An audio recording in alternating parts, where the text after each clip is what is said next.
My insane neighbor crashed my disabled son's birthday party, so I turned everyone in the whole town against him.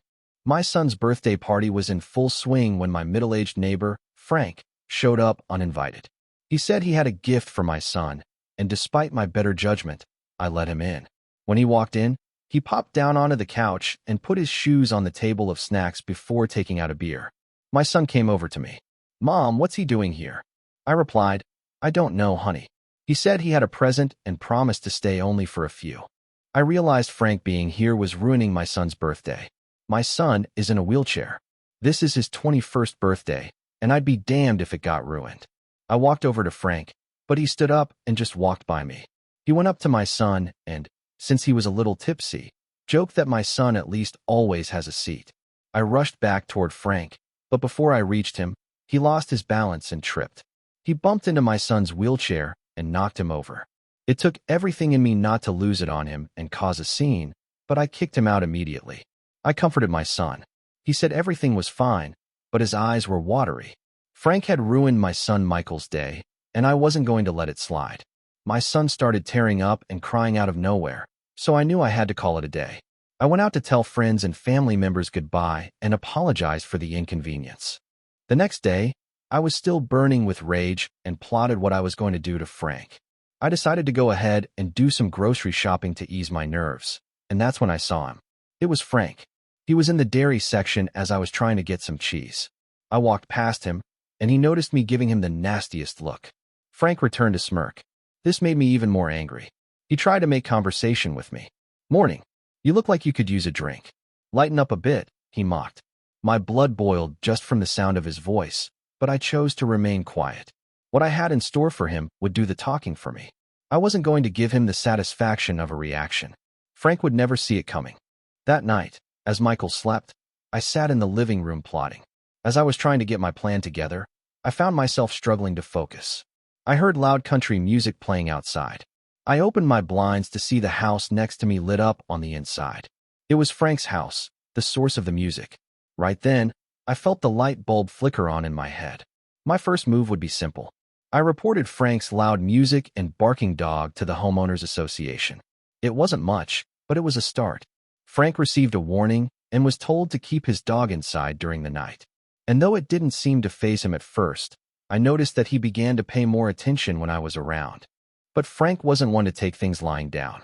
A few days after the warning, I woke up to find Frank's trash can dumped on my driveway. The garbage was strewn around as if he was trying to send a message. I was ticked off as I found spoiled milk and sludge that looked like it could have been corn casserole once, but I cleaned up the mess the best I could. The grass was still covered with questionable liquids, and the stink that it brought made my eyes water. I knew that he wouldn't let up, so I decided to up the ante. Since he wanted to throw his trash all over my yard, I'd start talking trash about him. I talked to multiple people about Frank being a troublemaker, and I subtly slipped the idea into conversations with my neighbors. I told them about the birthday party and stressed how Frank had shown up uninvited and proceeded to ruin the entire party with his jokes about Michael's wheelchair. I told them how he killed the mood of the whole party by literally knocking Michael out of his wheelchair. When I saw the concerned looks on my other neighbors' faces, I felt really satisfied inside. I tried to hide my facial expressions and continued with the sad story. I then casually brought up the trash can situation, and that's when one neighbor mentioned that they smelled it from across the street. They wondered who I had ticked off to do such a thing. I could see the uneasiness growing on their faces as I revealed it was Frank. The more I talked, the more I could tell that they thought Frank was nothing but trouble, and he was. I told them the truth, and my plan was working. They began telling the rest of the neighbors, and they all sided with me. Soon, people were avoiding him, crossing the street when they saw him coming and giving him suspicious looks. I could see them start to distance themselves from Frank, and it was satisfying to see him begin to become isolated. One afternoon, I assumed that word had gotten back to Frank about what I said because as I was pulling into my driveway, I saw Frank backing out of his, deliberately scuffing Michael's wheelchair ramp with his car. I jumped out of my car, ran over to his, and kicked it. He rolled his window down, yelled at me, and asked what I was doing. I asked him why he hit my son's wheelchair ramp. He shrugged and told me that I needed to keep my feet off his vehicle if I knew what was best for me. He then floored the gas, nearly hitting me, and the sound of his motor roared as he sped off. I was beyond ticked off. My urge to follow him was overwhelming, but I knew that losing my temper would only give Frank more ammunition. Instead, I turned and walked back to my house, but my heart was racing. I felt adrenaline pulse through my veins as I plotted my next move. That night, I decided to take things further. I spent hours on my computer digging into Frank's life. It didn't take long before I found a few social media profiles that seemed to match his age and location. One of the profiles listed a company name. It was a local construction firm where Frank apparently worked. Bingo! I clicked through and gathered as much information as I could. The company's website had a section with a list of employees and their contact information. I couldn't believe my luck when I saw Frank's name listed under the project manager section, along with a work email address. I drafted a few anonymous emails using realistic-looking burner email accounts that I quickly created. The messages were worded carefully, just vague enough to sound like they could be from a concerned coworker or client.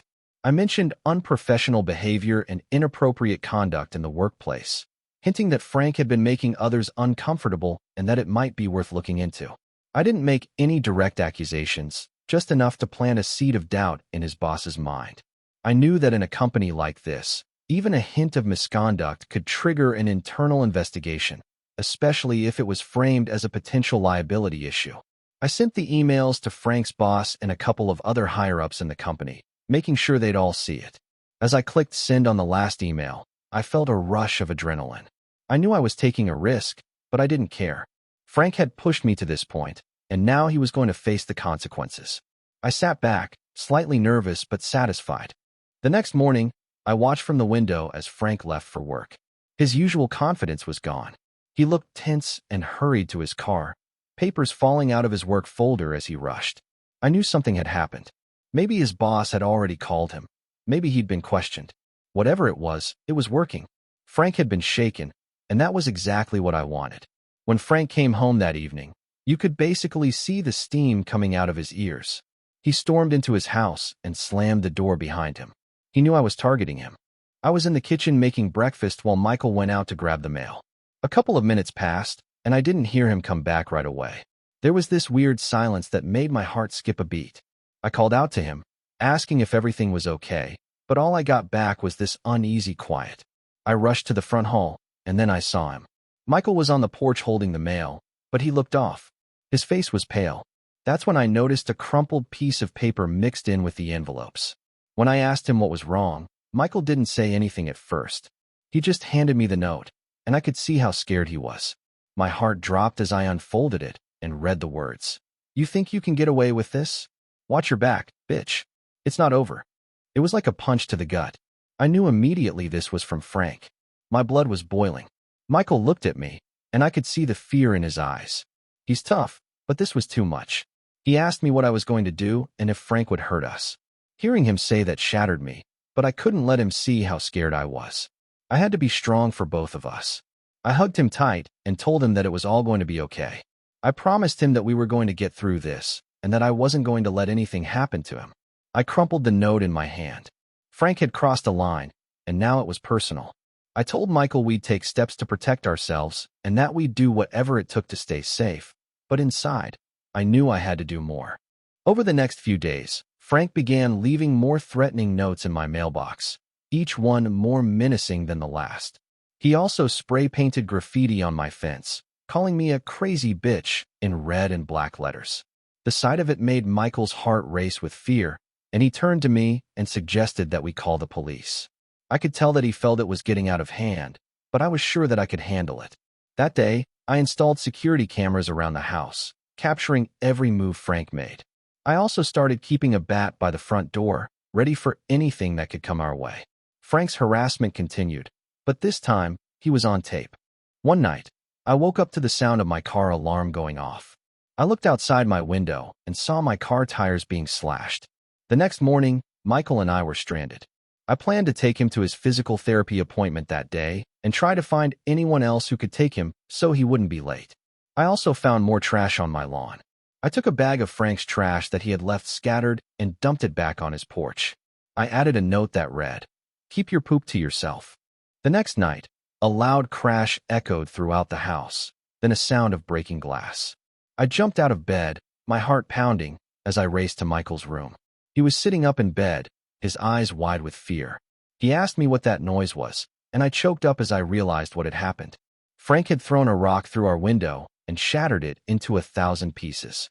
I grabbed the bat from by the door and called the police, but by the time they arrived, Frank was long gone, having left no evidence behind. The neighborhood was in shock. People whispered about my feud with Frank, but no one seemed to know how to stop it. I felt like I was living in a nightmare, but I refused to give in. I refused to let Frank win. One evening, Frank showed up at my house. He was clearly intoxicated. His eyes were bloodshot, and his movements were erratic. He banged on the door, demanding to be let in, claiming he just wanted to talk. My heart pounded through my chest as I told Michael to hide in his room. I picked up the phone and called the police, but Frank wasn't waiting around. He started trying to force the door open, his shouts getting louder and more desperate. "Sarah, open this damn door. I know you're in there," he screamed. Through the tears, I managed to make it to the living room to grab the bat. I stood by the door, ready to defend my home if Frank managed to break through. "Stay back, Frank," I shouted back, but Frank was beyond reasoning. He pounded against the door. When he managed to break it, he reached around for the doorknob, and that's when I hit his hand. His knuckles were pouring red and had split from punching the door. He stopped trying to use his hand and began kicking the door down. I begged him to stop. Michael came to the living room to help me, and just as Frank began to kick the door in, the sound of police sirens rang in my ears. The flashing lights shone throughout the neighborhood in red and blue as the police arrived. Frank turned around and found an officer pulling him away from the door before he could do any more harm. As Frank was arrested, I held Michael tightly, my whole body shaking. The neighborhood was buzzing with the news, and neighbors came out to check on Michael and me. As Frank was driven away in the police car, Michael and I watched from the window, knowing they had finally put an end to the nightmare.